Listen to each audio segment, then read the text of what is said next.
Hello and welcome to this course.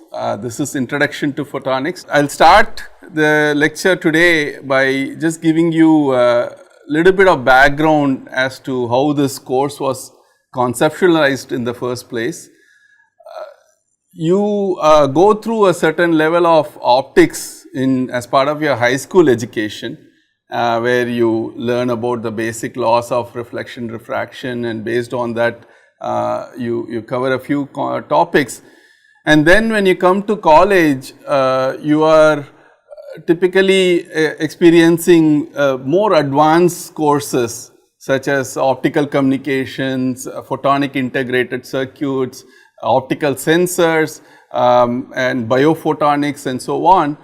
And what we thought is we actually need a bridge between the two, because certain level of fundamentals that are taught in the high school level is not enough to clearly appreciate the kind of concepts that you are encountering at the advanced level courses. So we decided to float this course as sort of a bridge between the two, and of course, this course has been now offered for several years to several sets of students, where we have clearly had an opportunity to look at the finer aspects of the course and try to patch them up.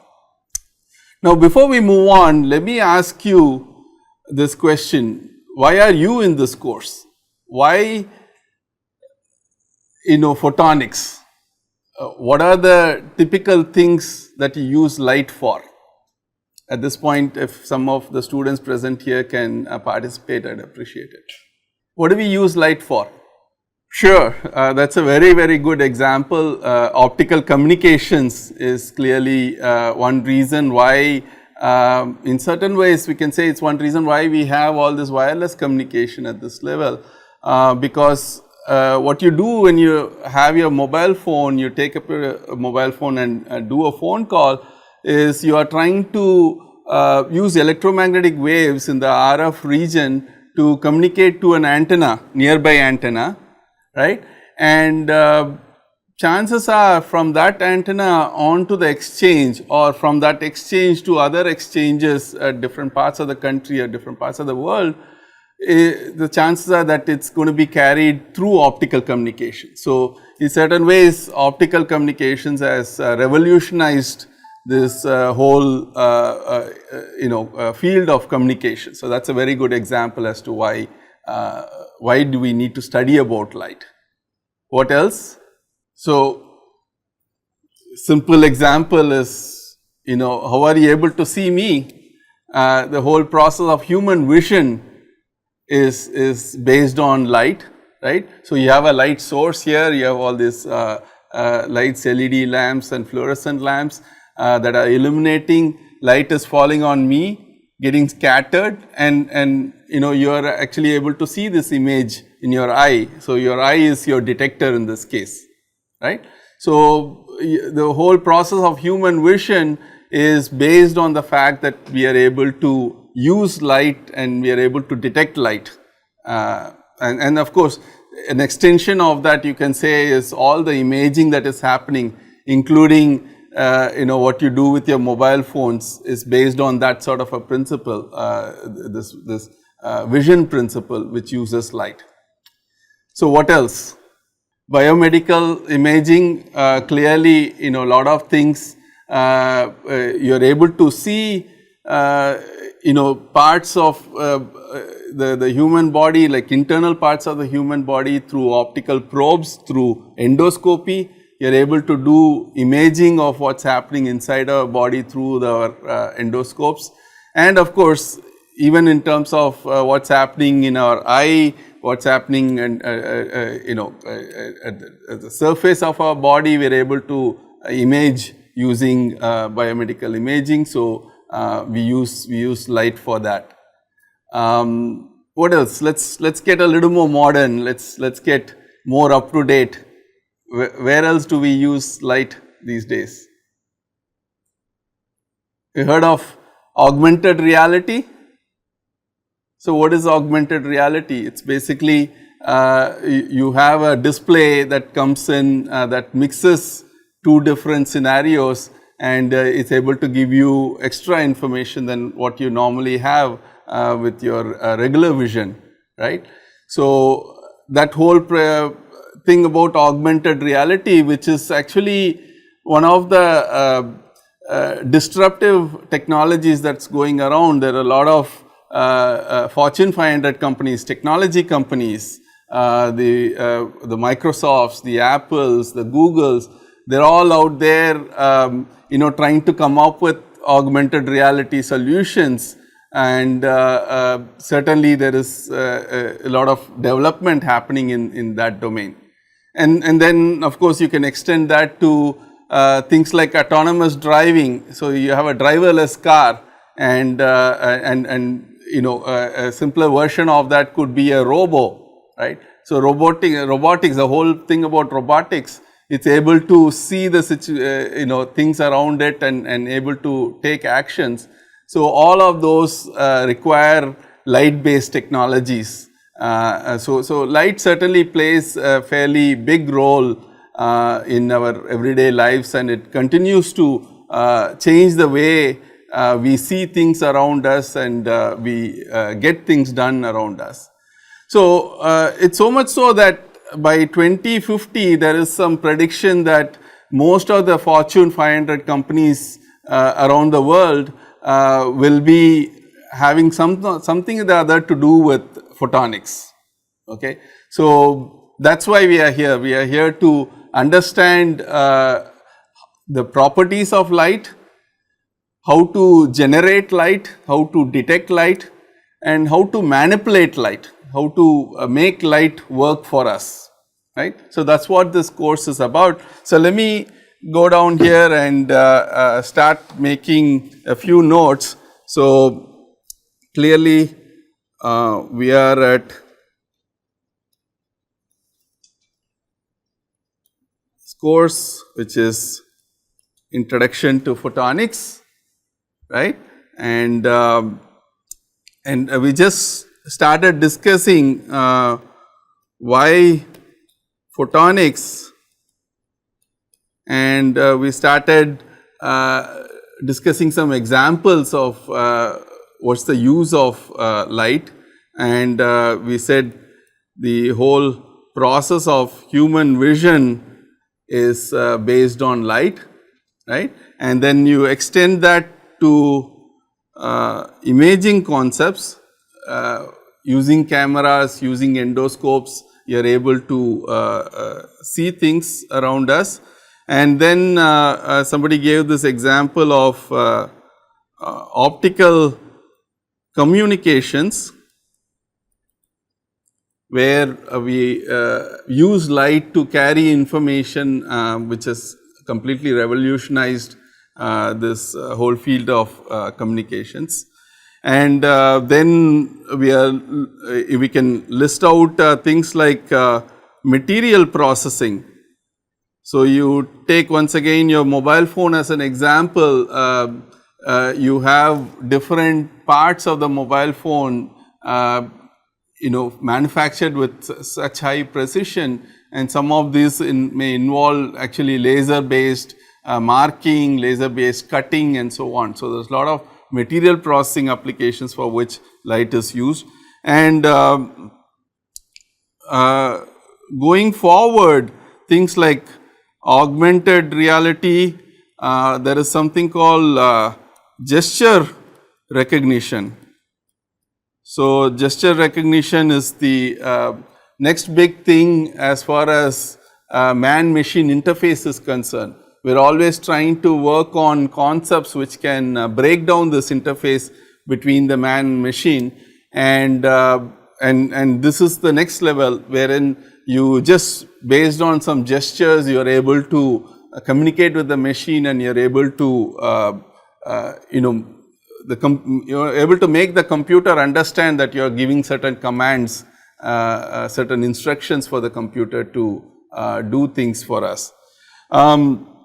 So we can keep going on in that, and some of the more recent developments are towards going to the next generation of computers based on quantum computing, and so on. So, all of these are essentially based on things where we manipulate light. Okay. So, from that perspective you can go back and say, when what we mean by photonics is the science of light. Through understanding this science of light, we can we can do certain things like what are the properties of light, right? We can try to understand what are the properties of light. We can try to understand the generation and detection of light, and then probably more importantly you can look at the manipulation of light. So, what do we mean by manipulation of light? Light has certain properties. So, if you want to describe light, what are the terms that you use to describe light? Very good. So, let us list this out. Wavelength is one characteristic, or in other words, in colloquial terms, the color of light, right. So, I am using different colors here obviously to denote different things, and that essentially means that these different colors represent different wavelengths of light. What else? Intensity. So, you have amplitude of light, and of course, through that you can look at the intensity of light. What else? Phase certainly is another property, and another property which is probably not polarization. Very good.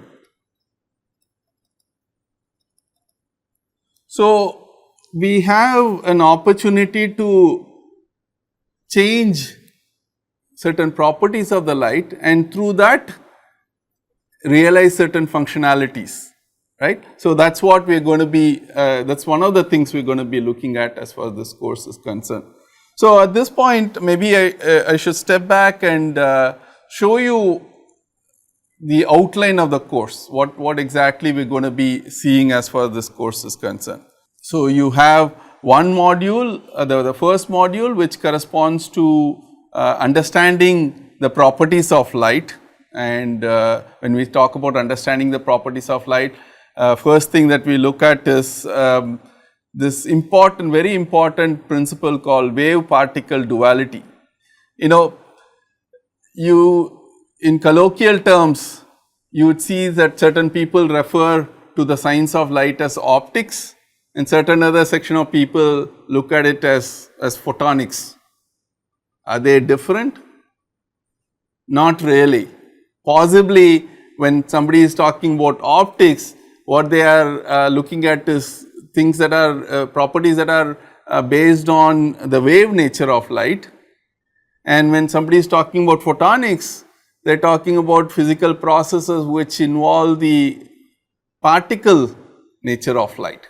Okay. So, we are going to go into some of those details and try to appreciate where we can use the wave nature of light and where we need to use the particle nature of light and all that. So, we will look at some of those to start with, and then we will go into this important discussion, which is probably a fulcrum as far as this course is concerned, because when we look at the properties of light, you start understanding that light is in general random in nature, right, in terms of the emission of photons, in terms of detection of photons.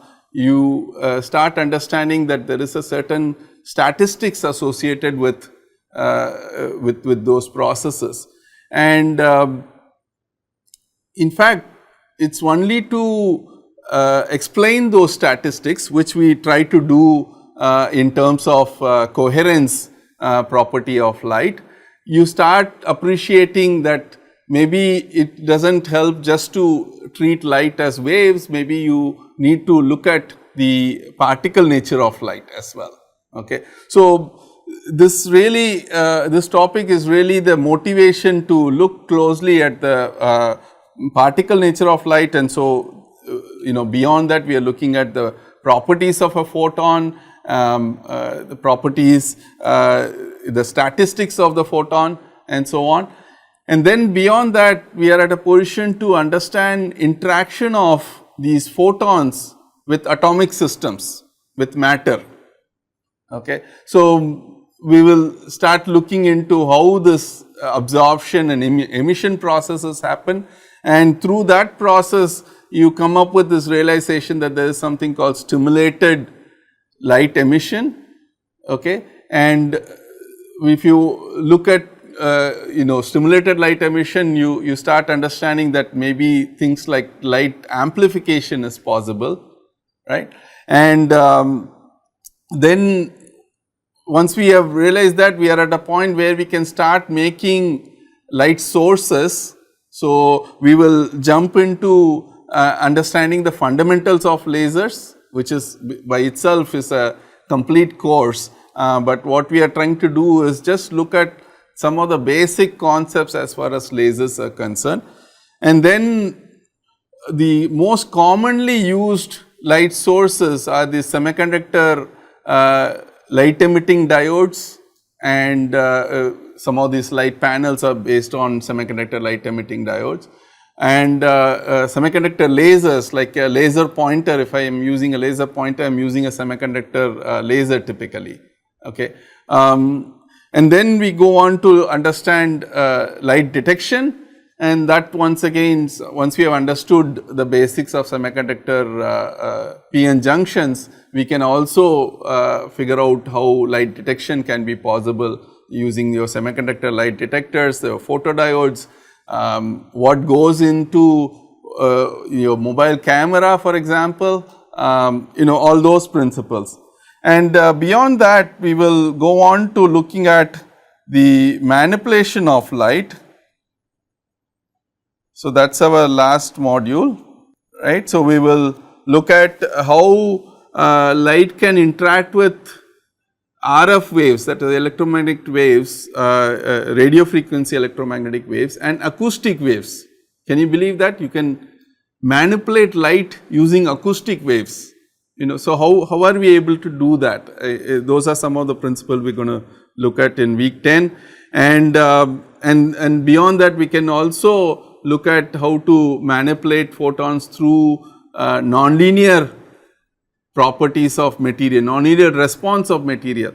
For the most part in the course, we are looking at interaction of light with material as if it is a linear response that we are getting from the material, but towards the last portion we will look at what if the material responds non-linearly to the light that is incident on it.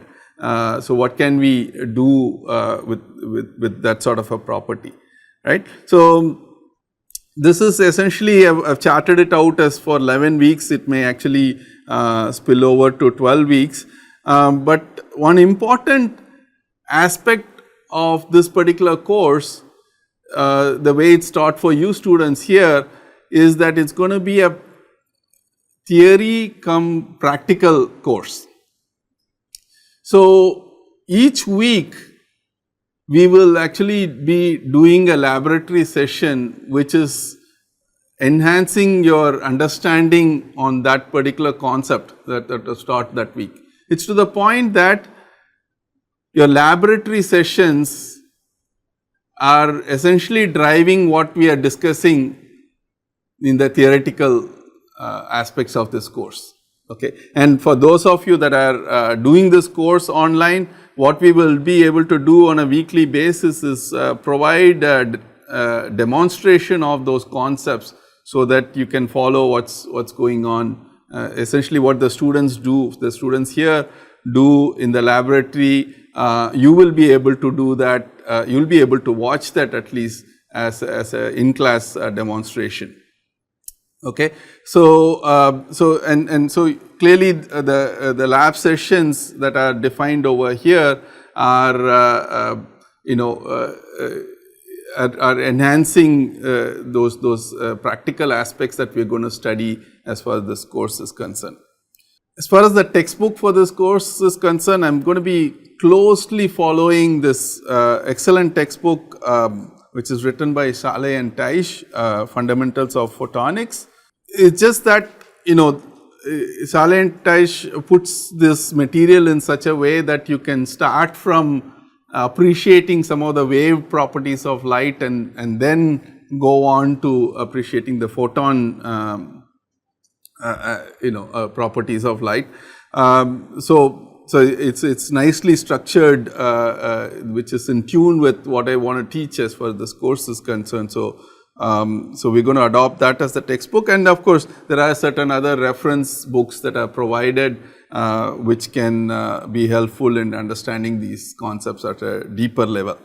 Okay, so we looked at why photonics. Why we are offering this course, and then closer to why it makes sense to follow this course. And we also said essentially what we are doing in this course is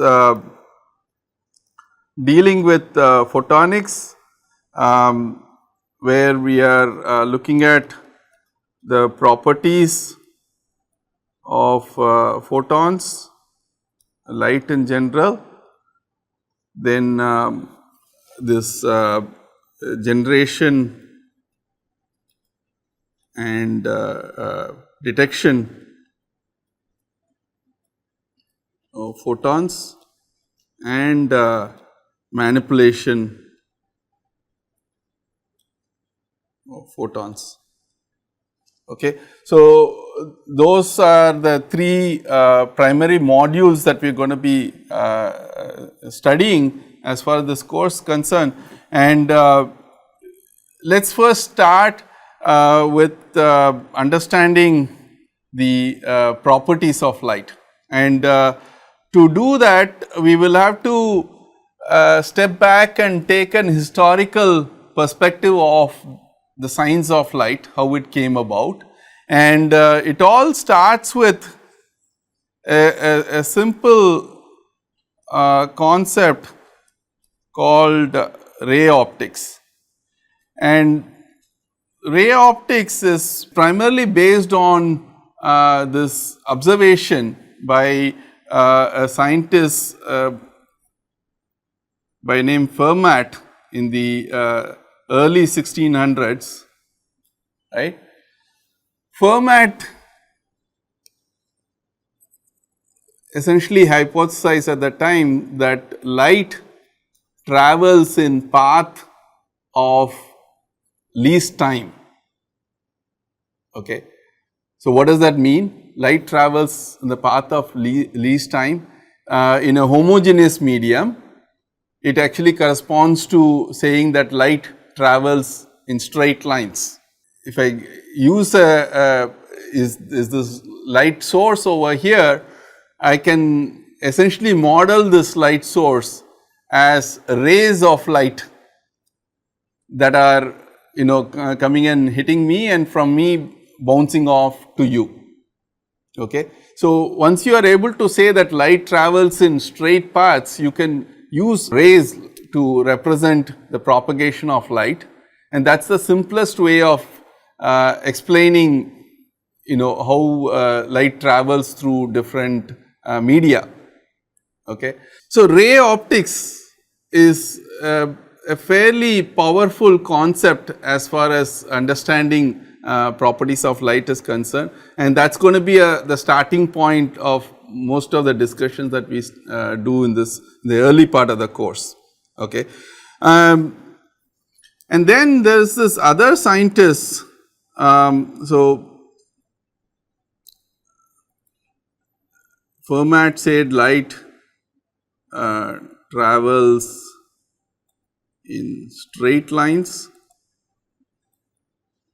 which we are calling as rays, and then this other person by name Huygens in the mid 1600s, he came up with the hypothesis that light travels as waves, just like sound waves. Huygens hypothesized that light also has demonstrates wave-like property. Okay, so that happens to be superseding what we are seeing in ray optics. So you get into what's called wave optics, and what's the important aspect of waves? What are we introducing when we talk about waves? So wavelength. So we start introducing things like wavelength and this whole concept of phase that light carries, So that is actually it's easily explained when you have a wave. So when you are looking at them as rays, the rays don't represent any particular color, nor does it represent any accumulation of phase as it propagates. Okay, it just tells about the direction of light. But now when we discuss this in terms of waves, you start saying, okay, there are these other characteristics that come into the picture. And then came this this declaration from Maxwell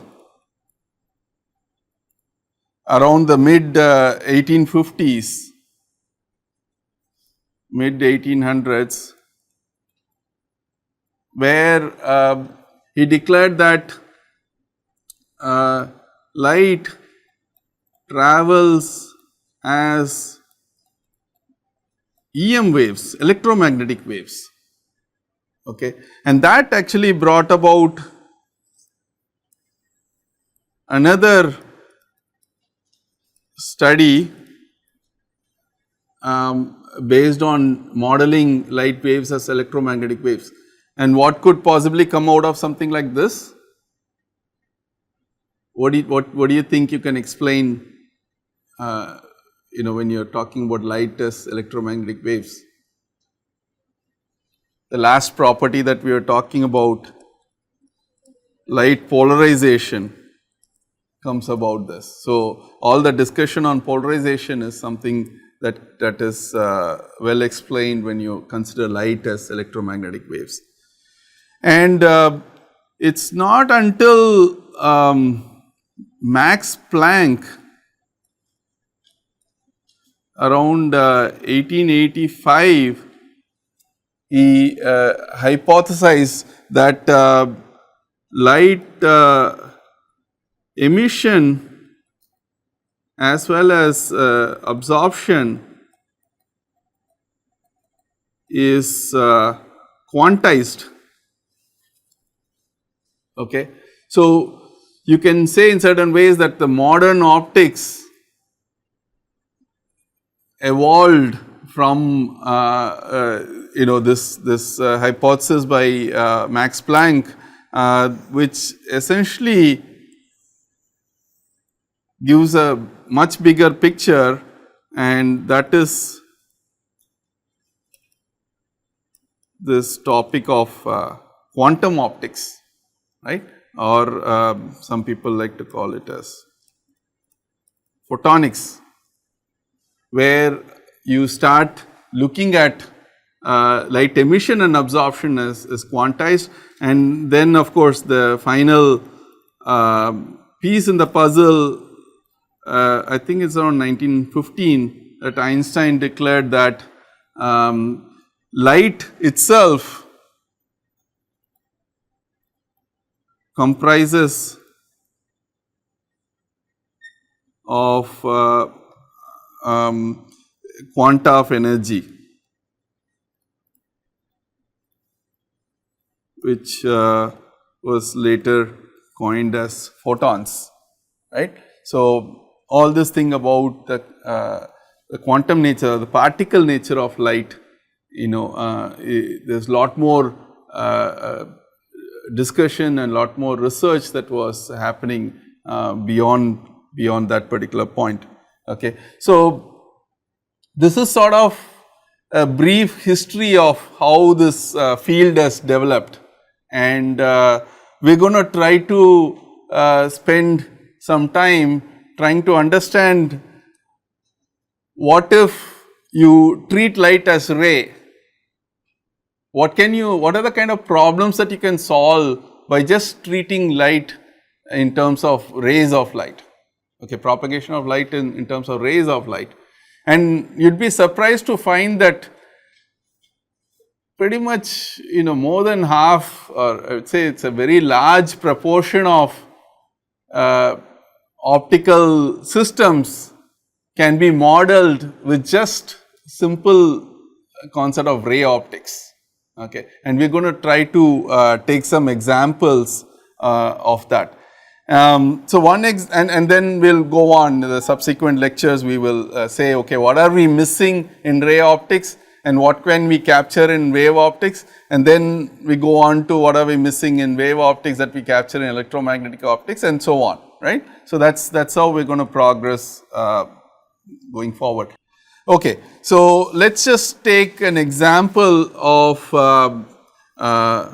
endoscopy.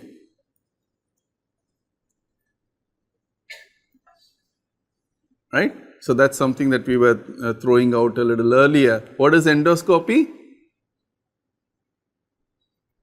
It's about putting an optical probe through your body to see inside parts of your body, things that we cannot see from just outside.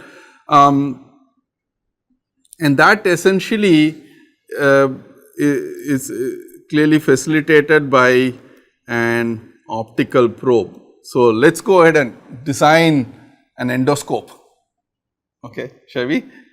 So, what do we need to design this optical probe? What are the principles that we need to understand? And so, it happens that there are two basic principles. One is called law of reflection, and another is called law of refraction. Okay. So, what are we dealing with in terms of law of reflection? You basically say, okay, you have a reflecting surface over here, and then if you have a wave that is incident on this or a light ray that is incident on this surface at an angle, let us say theta I, it is going to get reflected at an angle theta r, right. Now, it can be proved that you can say if this is the path of least time, if you start from Fermat's principles, it's just a couple of steps that you can use. One of the key clues in that is that what if the light had gone straight down, right. You look at that and then you fold it back, and then you can prove that theta r equals to theta I. That is, the angle of reflection is equal to the angle of incidence. Okay. This is once again something that you would have studied in high school physics. You are all very familiar with it, right. Now, the other thing that you may be very familiar with is this law of refraction, where we say, okay, you have an interface between two material, okay, and in optics, what do we use to characterize different material?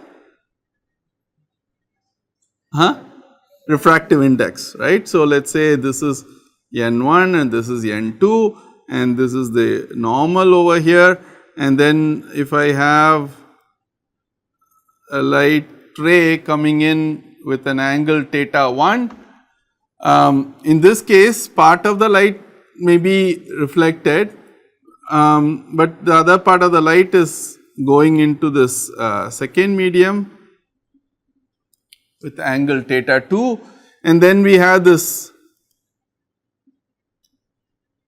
famous law known as Snell's law, which says n1 sin theta 1 equal to n2 sin theta 2, right. So, this is also something that you are very familiar with, and of course, it is not too difficult to prove this, just from geometric perspective, but it is more easily probably proven from the electromagnetic perspective, considering the boundary condition between the two media and all that, right. So, but let us just take this for granted and move on. Now, if you say you have this Snell's law, and if you consider a specific condition where n1 is greater than n2, okay, this is already going to imply that if you were to plug it in Snell's law, it says that theta 2 is greater than theta 1, right. If n1 is greater than n2, then if you plug that into Snell's law, it comes up with this simple implication that theta 2 has to be greater than theta 1. And it is only as a matter of some other value of theta 1 equal to theta c, where theta 2 becomes pi by 2, right. So, as you keep increasing theta 1, it gets to a certain angle where which you can label as theta c, at which theta 2 equal to pi by 2. Now, if you write the Snell's law at that particular point, it basically says n1 sin theta c equal to n2 sin of pi by 2, which is equal to 1. So, this you say is n2, and in other words, if you say if you define this angle theta c, this is sine inverse of n2 over n1, right. So, that is a fairly simple proof of what that critical angle is. And what happens beyond that critical angle? If theta 1 is greater than theta c, total internal reflection, right. And total internal reflection says that in the same case that we were drawing over here, if you have your interface here, if n1 is greater than n2 and theta 1 greater than theta c, then all the light that is incident on this interface is going to get reflected, right. So, you have total internal reflection, and if you project this forward and say, what if we have one more interface over here which is bounded by n2, okay, then if this is theta 1 and these two interfaces are parallel, then this angle of incidence is also going to be the same angle theta 1. So, you would have reflection happening over here as well. So, essentially if you manage to get this angle right when you are launching light into this